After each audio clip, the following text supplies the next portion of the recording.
He is a man of many things and many talents, Mr. Bill Mccarty. If you haven't heard him speak, you are in for just a pleasure. And so, Bill.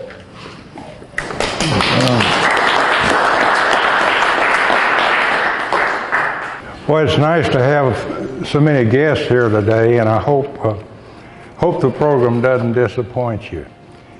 But it's all about America, and this is a great nation that we've been blessed to live in. You know, for July the 4th, for many years in this club and several other Kiwanis clubs, that's a Flag Day. And for 35 years, I was heavily involved in the Flag Day. Unfortunately, my physical condition has pretty well cut that off, and so for the last 2 years, I've not been able to do that. But let's go back. I want to try to give you a little background today on the founding document that started this nation and some of the follow-up that's happened, and maybe give you a little more appreciation of the blessings that we enjoy in living in this great land. Let's go back to July the 4th, 246 years ago, to Philadelphia, where the Second Continental Congress was in session at the time. July the 4th, 1776, was a glorious morning. The sun was shining and out of the southwest, and up especially early that day, a tall, red-headed Virginian found time to go out and buy a new thermometer, for which he paid 3 pounds and 15 shillings. He also brought a set of gloves for his wife Martha, who was ill at home. Thomas Jefferson arrived early at that steakhouse. The temperature was already 72 degrees, and the horseflies weren't nearly as bad at that hour. It was a very lovely room with large gleaming white walls. The chairs were comfortable. Facing the single door were 2 brass fireplaces, but they sure didn't need them that day. The moment that the door was shut, and it was always kept locked when the Congress was in session, the room became like an oven. The tall windows on the sides were shut so that the loud quarreling voices of the Congress could not be heard by passers-by, which were just right outside the sidewalk of those windows. Small openings up at the top of the windows let a little bit of air in, a stout stir, and also a large number of horseflies.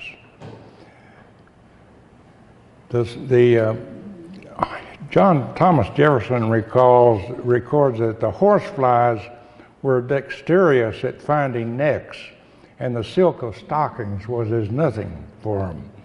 All of the discussion during the day was punctuated by a slap of hands on necks to get rid of the horseflies. On the back, facing the president's desk, was a planopy consisting of drums, swords, and banners that had been seized at Fort Ticonderoga the previous year. Ethan Allen and the Benedict Arnold had captured that place, shouting that they were taking it in the name of the great Jehovah and the Continental Congress. Now Congress got to work, promptly taking up an emergency measure for which there was discussion but no dissension. Resolved that an application be made to the Committee of Safety of Pennsylvania for a supply of flints for the troops in New York. The Congress then transformed itself into a committee of the whole. A proposed draft of the Declaration of Independence was read aloud once more, and the debate resumed. Thomas Jefferson was the author of this, and he was the best writer of them all, but he had also been kind of verbose.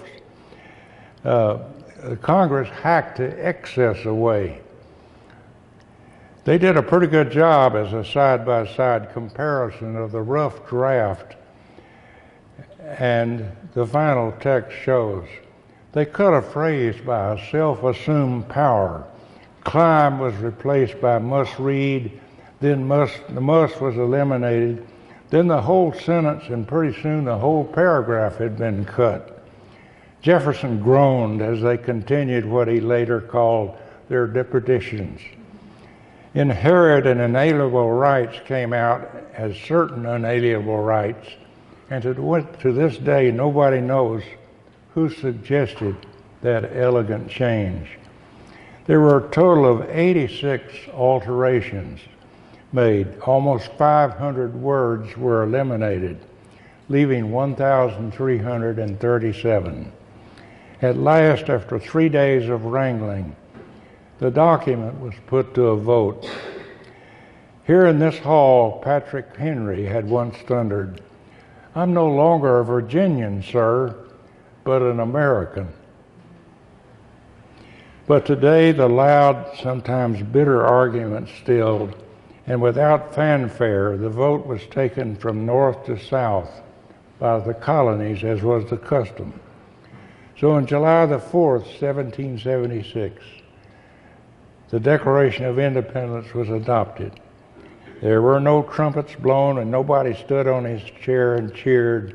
The afternoon was waning, and the Congress had no thought of delaying a full calendar of routine business on its hands. For several hours more, they voted on many other problems before adjourning for the day. Now, what kind of men were the 56 signers who adopted the Declaration of Independence and who, by their signing, committed an act of treason against the Crown?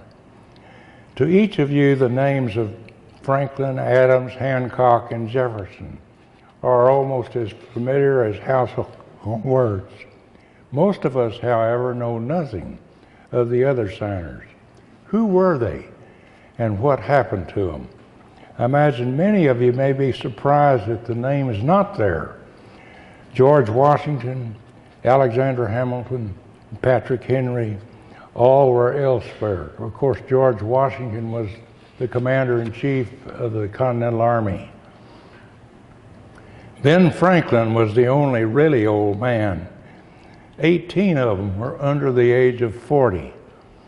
3 were in their 20s, and of the 56, almost half were lawyers and judges. 11 were merchants, 9 were landowners and farmers, and the remaining 12 were doctors, ministers, and politicians.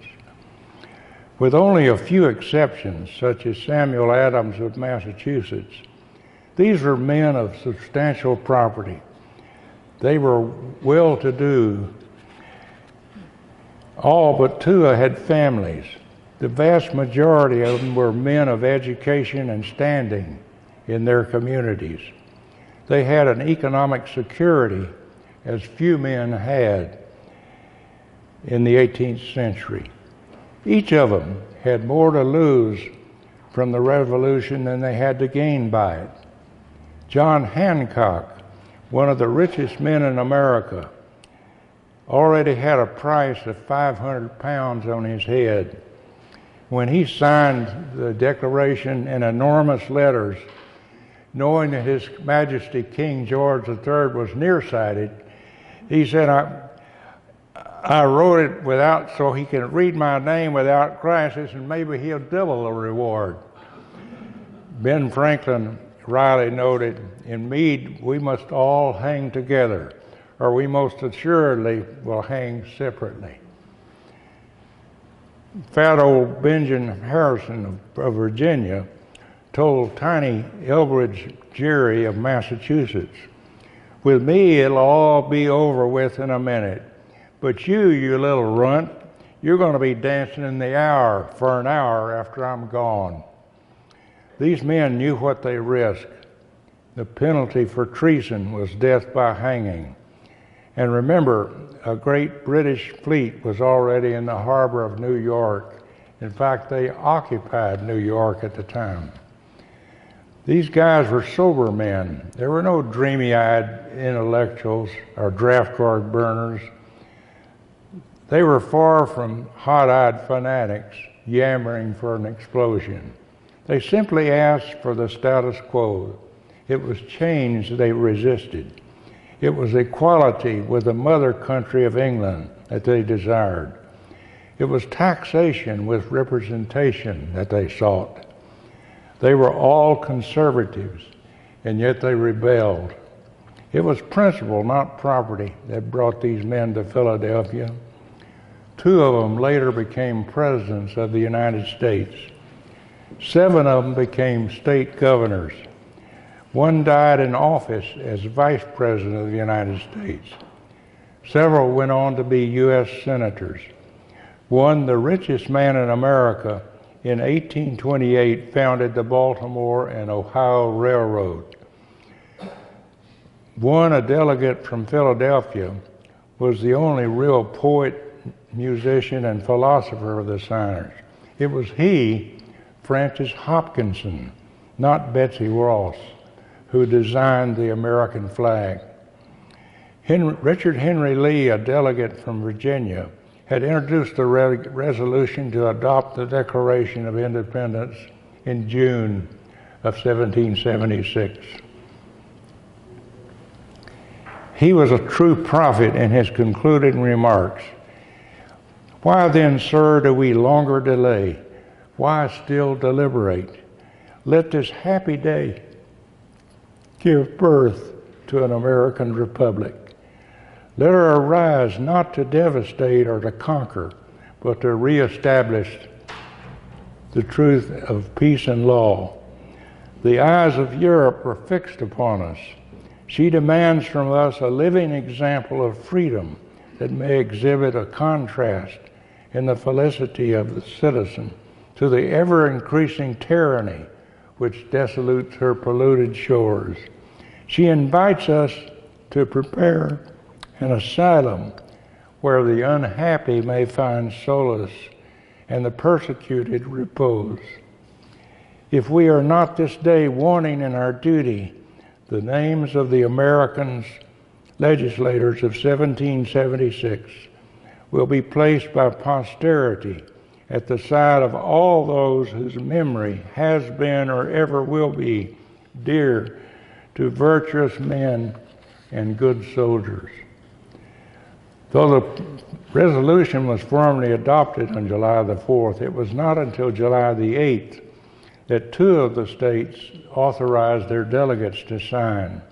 And it was not until August the 2nd that the signers met in Philadelphia and actually put their name to the Declaration. William Ellery, a delegate from Rhode Island, was curious to see the signers' faces as they committed this act of supreme courage. He saw some men sign quickly, but in no face was he able to discern any real fear. Stephen Hopkins, Ellery's colleague from Rhode Island, was a man past 60. As he signed with a shaking pen, he declared, "My hand trembles, but my heart does not." Even before the list was published, the British had marked down every member of Congress suspected of having put his name to treason. All of them became objects of vicious manhunts. Some of them were taken.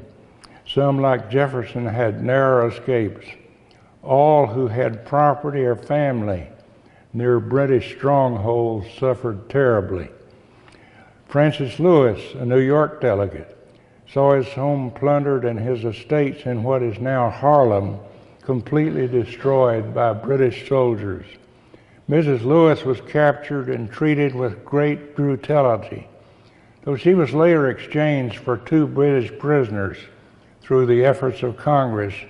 She died from the effects of her abuse. William Floyd, another New York delegate, was able to escape with his wife and children across Long Island Sound to Connecticut, where they lived as refugees without income for 7 years. When they finally were able to come home, they found a devastated ruin. Phillips Livingston had all of his great holdings in New York confiscated and his family driven out of their home. Livingston died in 1778, still working in the Congress for the call. Lewis Morris, the 4th New York delegate, saw all of his timber, crops, and livestock taken. For 7 years, he was barred from his home and his family. John Hart of Trenton, New Jersey, risked his life to return home to see his dying wife. Hessian soldiers rode after him, and he escaped into the woods. While his wife lay on her deathbed, the soldiers ruined his farm and wrecked his homestead. Hart, who was 65 years old at the time, slept in caves and woods as he was hunted across the hillside. When at long last, emaciated by hardship, he was able to sneak home, he found that his wife had died and had already been buried, and his 13 children were taken away. He never saw any of them again. He died a broken man in 1779 without ever finding his family. Dr. John Witherspoon, a signer, was president of the College of New Jersey that we know today as Princeton. The British occupied the town of Princeton and billeted troops in the college. They trampled and burned the finest college library in the country. Judge Richard Stockton, another New Jersey delegate signer, had rushed back to his estate in an effort to evacuate his wife and children. The family found refuge with friends, but a Tory sympathizer betrayed him. Judge Stockton was pulled from the bed in the middle of the night and brutally beaten by arresting soldiers. Thrown into a common jail, he was deliberately starved. The Congress finally arranged for his parole, but his health was ruined. The judge was released as an invalid when he could no longer hurt the British cause. He returned home to find his estate looted and did not live to see the triumph of the Revolution. His family was forced to live off of charity. Robert Morris, the merchant prince of Philadelphia, delegate and signer, met George Washington's appeals and pleas for money year after year. He made and raised arms and provisions that made it possible for Washington to cross the Delaware at Trenton. In the process, he lost 150 ships at sea, bleeding his own fortune and credit dry. George Clymer, another Pennsylvania signer, escaped with his family from their home, but their property was completely destroyed by the British in the Germantown and Brandywine campaigns. Dr. Benjamin Rush, also from Pennsylvania, was forced to flee to Maryland. As a heroic surgeon in the Army, Rush had several narrow escapes. John Martin, a Tory in his previous views to the debate, lived in a strongly loyal area of Pennsylvania. When he came out in favor of independence, most of his neighbors and even some of his relatives ostracized him. He was a real sensitive and troubled man, and many believed that this action killed him. When he died in 1777, his last words were his tormentors were, "You tell them that they will live to see the hour that my signing is the finest thing and the most glorious service that I could have ever rendered for my country." Thomas Lynch Jr. of South Carolina had his health broken from privation and exposures while serving as a company commander in the military. His doctors ordered him to seek a cure in the West Indies, and on the voyage he and his young bride were drowned at sea. Edward Rutledge, Arthur Middleton, Thomas Hayward Jr., the other three South Carolina signers were captured by the British in the siege of Charleston. They were taken as prisoners of war to St. Augustine, Florida, where they were singled out for special indignities. They were later exchanged at the end of the war, and the British, meantime, having completely devastated their large land holdings and estates. Thomas Nelson, a signer from Virginia, was at the front in command of the Virginia military forces. With British General Charles Cornwallis at Yorktown, fire from 70 heavy American guns been to destroy Yorktown piece by piece. Lord Cornwallis and his staff moved their headquarters into Nelson's luxurious home. With American cannonballs making a shambles of the town, Governor Nelson remained untouched, his house. Nelson turned enraged to the American gunners and he said, "Why do you spare my home?" And they replied, "Sir, out of respect for you." Nelson cried, "Give me the cannon," and he fired on his magnificent home himself, smashing it to bits. But Nelson's sacrifice was not quite over. He had raised over $2 million for the Revolutionary cause by borrowing money with personal guarantees. When the loans came due, a newer peacetime Congress refused to honor him, and he died impoverished a few years later at the age of 50. Of those 56 who signed the Declaration of Independence, 9 died of wounds or hardships during the war. 5 were captured and imprisoned, and in each case with brutal treatment. Several lost wives, sons, or entire families. One lost his 13 children. 2 wives were brutally treated. All of them at one time or another became victims of manhunts or driven from their home. 12 signers had their homes burned to the ground. 17 lost everything that they owned.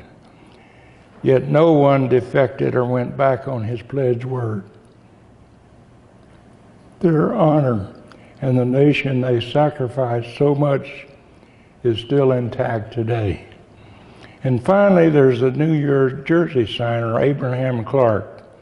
He gave 2 sons to the military of the Revolutionary Army.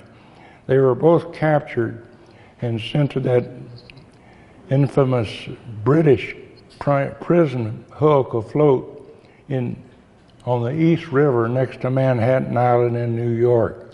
It was known as the Hell Ship Jersey. 11,000 Americans died while imprisoned on that ship. They were virtually starved to death. Every day during the siege, the British would come aboard and they'd find the bodies of those who had died during the night, and they'd have the remaining captives throw their bodies overboard. For many years afterward, the bones of those that were died in the Hell Ship Jersey were washed up on the shores of the Bronx as well as Manhattan Island. The younger Clarks were treated with a special brutality because of their father. One of them was put in solitary confinement and starved to death. With the wind almost in sight, with a war almost won, no one could have blamed Abraham Clark for acceding to the British request when they offered to spare his son's life if he would recant and come out for the king and the Parliament. The utter despair in this man's heart, the anguish in his very soul, must reach out to each of us through 240 years with his answer, no. The 56 signers of the Declaration prove by their every deed that they made no idle boast when they composed the most magnificent curtain line in history. And for the support of this declaration, and with a firm reliance on the protection of divine providence, we mutually pledge to each other our lives, our souls, and our fortunes, and our sacred honor. So that's the backstory of the signers of the Declaration of Independence. But that wasn't the end of it, because we were not in very good shape as far as the war was concerned at that time. And the war went on for several years later, till finally, in the Battle of Yorktown, and thanks to help from the French, we were able to get Lord Cornwallis to surrender his troops. And the British, at that time, were about ready to holler uncle. And so, but the war went on officially until the Treaty of Paris was signed in 1783. Is at that time that finally the British, who had occupied New York all during the war, had their troops finally withdrawn and went back to the UK. So this story about what happened to these great brave men, and the story of the struggle for us as a nation, has come to a successful conclusion with the war. But with the Treaty of Paris and the end of hostilities with the British, the war ended, but there was a lot of chaos for years afterward. The system of government was sort of hanging in the air, the Articles of Confederation, for several years.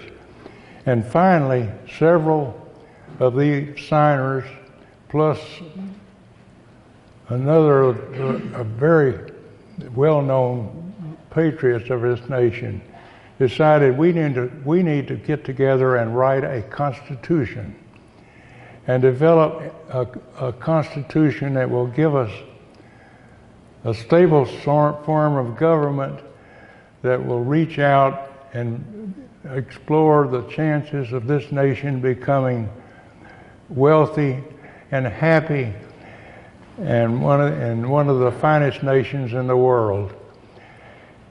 To this day, the Constitutional Convention was deliberately written so it would be very difficult to amend it.